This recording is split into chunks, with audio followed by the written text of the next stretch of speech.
I would like to thank Chandra for his input with this presentation, and he's given me a lot of these slides for this talk as well. And I'm going to be talking about imaging modalities in diabetic retinopathy and the recent advances. So, as we all know, that the common modalities that we use are color fundus photography, OCT, now OCT angiography, and the standard fluorescent angiography. So let me go through each of them and the recent updates in each of these modalities.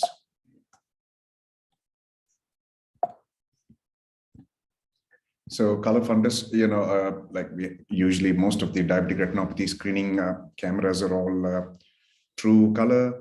And of course, with the Heidelberg spectralis, we have multicolor or pseudo-color. But the limitation of the color fundus pictures are the limited field of view. They show things in true color very nicely. And diabetes is usually a posterior pole disease, so you see most of the pathology in the posterior pole. But now there are new advances with ultra wide field imaging like the Octs and the Zeiss Claris.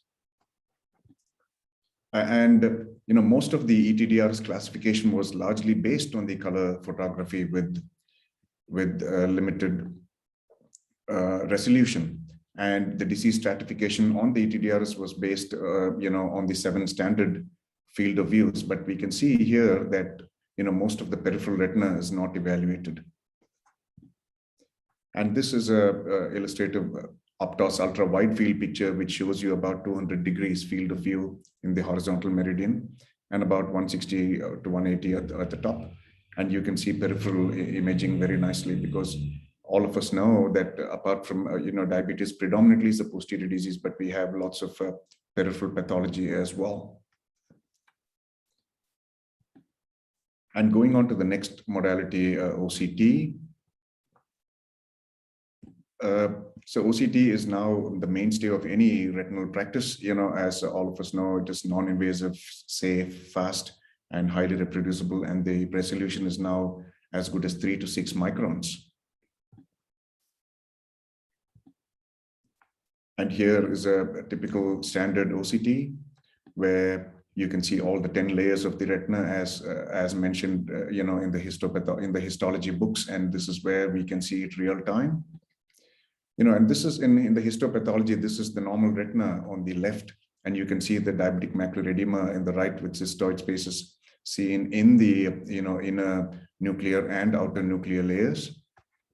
And this is what an OCT also shows us. OCTs in diabetic macular edema can show a variety of findings. Most commonly we see retinal thickening with increase in the central macular thickness. There are intraretinal cysts in the inner nuclear layer and outer nuclear layer, and there's a subretinal fluid as well.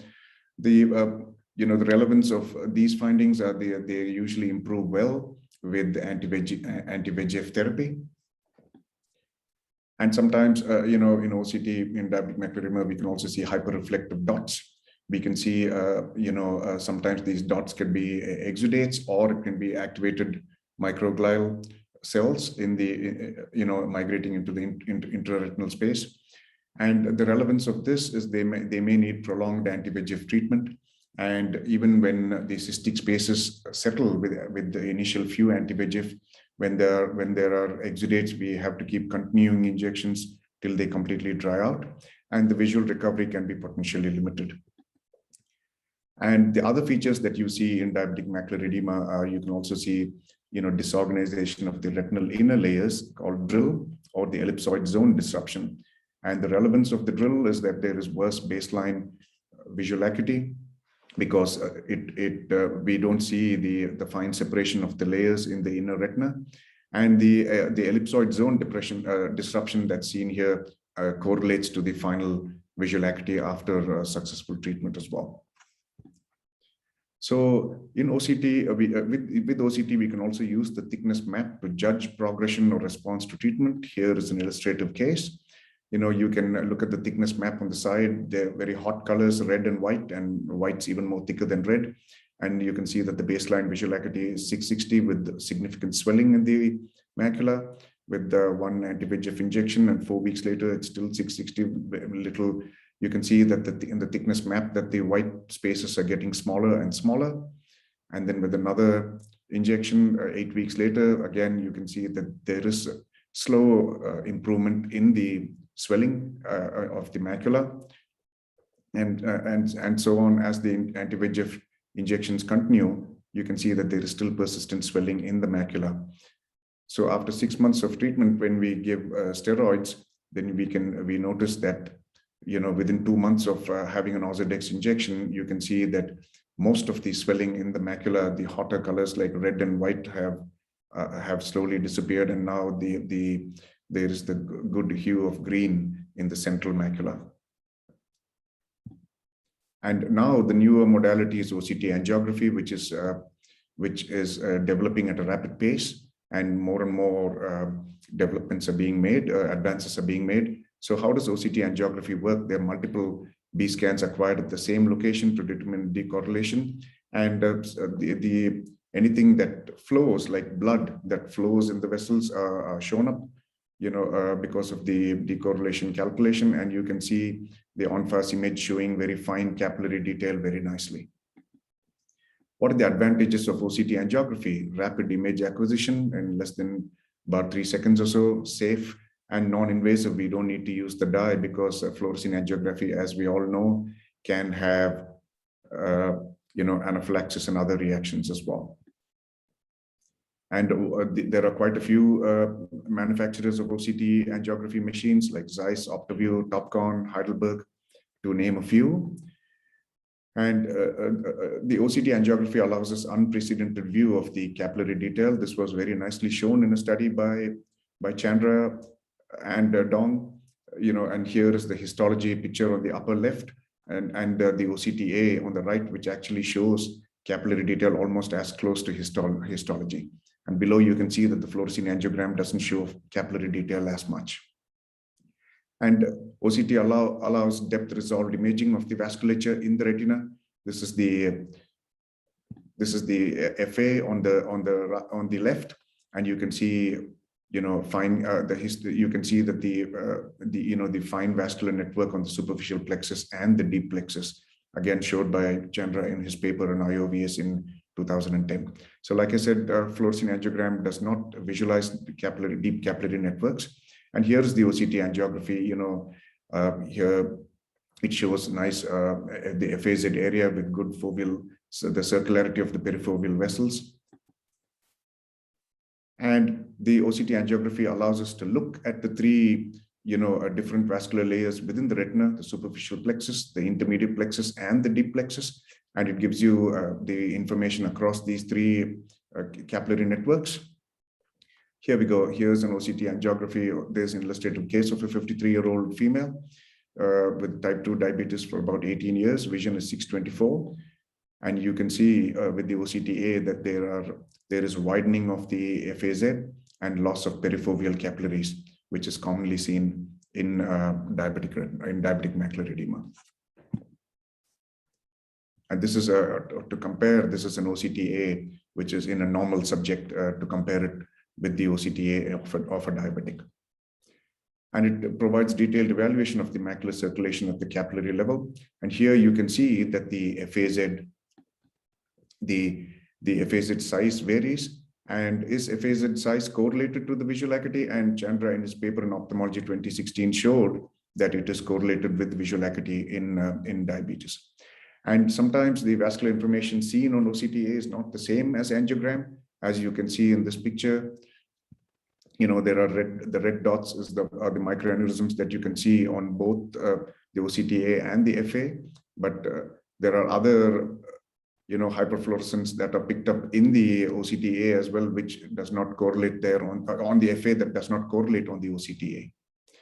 So in OCT angiography, there are, you know, with OCT angiography, we can determine the FAZ area, which is a determinant of the visual acuity in diabetic maculopathy, you know, and we can, in OCT, with the OCT, we can look for, you know, the ellipsoid zone depression and other features like the drill length and FAZ area. When all the determinants of visual acuity were studied, I think the two that stood out were the FAZ area and the ellipsoid zone depression, which could prognosticate for visual acuity in these patients. And here you can see that the patient with reasonably good visual acuity, 20/40, has a much smaller FAZ, almost close to normal. But the patient B with vision of almost 660 has a much wider and irregular FAZ as mapped out by the OCT angiography. And OCT angiography can also be used for precisely quantifying non-perfusion in the macula as well. And here are some volume rendered OCTA pictures done by Dr. Rick Spade in his paper in 2016 in Retina and in IOVS, in Retina in 2015 and IOVS in 2016, where he showed the superficial plexus and the deep plexus. The superficial plexus is in blue, and the deep plexus is in white, and the cystoid spaces here are seen in cyan. But what he showed was that there was altered vascular morphology in these areas, mainly in the deep plexus. And even after the cystoid edema resolved, there was still some abnormal vascular morphology in these areas. So what happens here is the fluid is potentially removed from the retina by the molar cells from the deep capillary plexus. So OCTA shows reduced vessel density in the superficial and deep capillary plexus, and vessel density changes in deep capillary plexus actually precede superficial capillary plexus changes. And like we showed previously, increased FAZ area and disruption of circularity can help prognosticate for vision and help determine baseline, ischemia as well. And there are other parameters like fractal dimension, which is like the branching pattern, and that is reduced as well. The FAZ area, the vessel density, and the fractal dimension predict the diabetic retinopathy progression, whilst the vessel density and the superficial capillary plexus predict diabetic macular edema development. And coming to fluorescent angiography, fluorescent angiography has been there for quite some time, initially described in 1959. Oh, sorry. And here is a normal fluorescent angiogram. And what does fluorescent angiogram do? Identifies the areas of blood-retina barrier breakdown with leakage and blockage as well. And when doing an angiogram, it is always prudent to keep an eye on the arm to retina circulation time, because the dye should be visible in about 10 to 12 seconds when the dye is injected in the antecubital vein. Here is patient, a 64-year-old male with diabetes for 22 years. Let me just see if I can play the video there.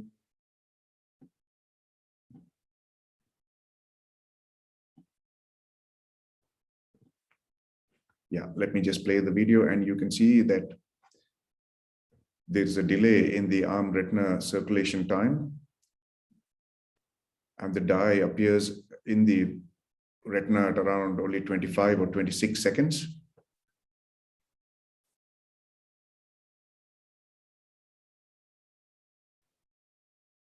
So we're well into 28 seconds when this is happening.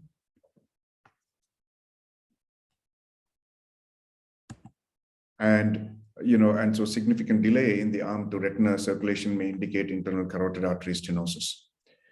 So in the diabetic angiogram, we can the features that we should look out for are the widening or the irregularity of the FAZ, suggestive of macular ischemia, and areas of capillary non-perfusion suggesting of retinal ischemia.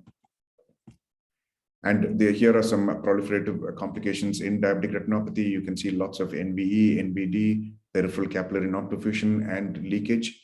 And like described in textbooks, most of the proliferation is seen at the junction of the perfused and non-perfused retina. And usually, even with diabetic macular edema, you can see that there is peripheral ischemia, and the fluorescent angiography gives a measure of the VEGF load in the posterior segment. There is lots of non-perfusion and vessel staining in this picture, suggestive of a high vessel load. And previous studies showed that when the eyes were injected, when animal models were injected with vascular endothelial growth factor, it produced profound retinal ischemia. And that was the basis of the anti-VEGF treatments that we have today. Here is a patient with a 48-year-old female with type 1 diabetic macular edema, again showing NVE with capillary non-perfusion. And the ultra-wide field angiogram shows lots of vessel staining and leakage and capillary non-perfusion. You can see in this picture that once this patient was treated with the 8 anti-VEGF injections, the fluorescent angiography takes a resemblance of normality, with showing only very mild to moderate disease at this point in time, with the reduction of the capillary non-perfusion areas as well. You can see the difference between these two images, where there is significant improvement in the capillary non-perfusion areas. And here is the ultra-wide field angiography, which is done with Octs these days, which helps you look at the peripheral lesions, and that can increase, that shows you an increased risk of diabetic retinopathy progression over 4 years as well. And the ischemic index here is the area of non-perfusion by the total fundus area. And the greater ischemic index is associated with recalcitrant macular edema, as also shown in these papers. And let me just, in the interest of time, let me just show you a very quick case. Here's a 69-year-old male referred for diabetic retinopathy with a right hemorrhage. He's had, as you can see on the Octs, he's had previous panretinal photocoagulation laser. And this is his other eye. And this is a standard 55-degree angiogram. You can see some, hyperfluorescence suggestive of NVE. But when you put the patient on the ultra-wide field, you can see significant capillary non-perfusion of the peripheral unlasered retina with vessel staining as well, suggestive of high VEGF load in this eye. So to summarize very quickly, we have all these modalities put together can help aid and prognosticate the clinical management of diabetic retinopathy. You can see here we have the color fundus picture, which shows diabetic edema, diabetic retinopathy there, with the angiogram of the same patient shows focal and diffuse macular edema. The OCT shows all these findings with outer and inner retinal cysts, subfoveal fluid, hyperreflective foci, and disruption of the external limiting membrane and the ellipsoid with increased thickness, and the OCTA showing, widening of the FAZ with loss of perifoveal capillaries as well. So to conclude, all these improvements in retinal imaging have facilitated better stratification and prognostication of diabetic retinopathy and diabetic macular edema, and multimodal imaging has surpassed just standard color photography as well. Thank you so much.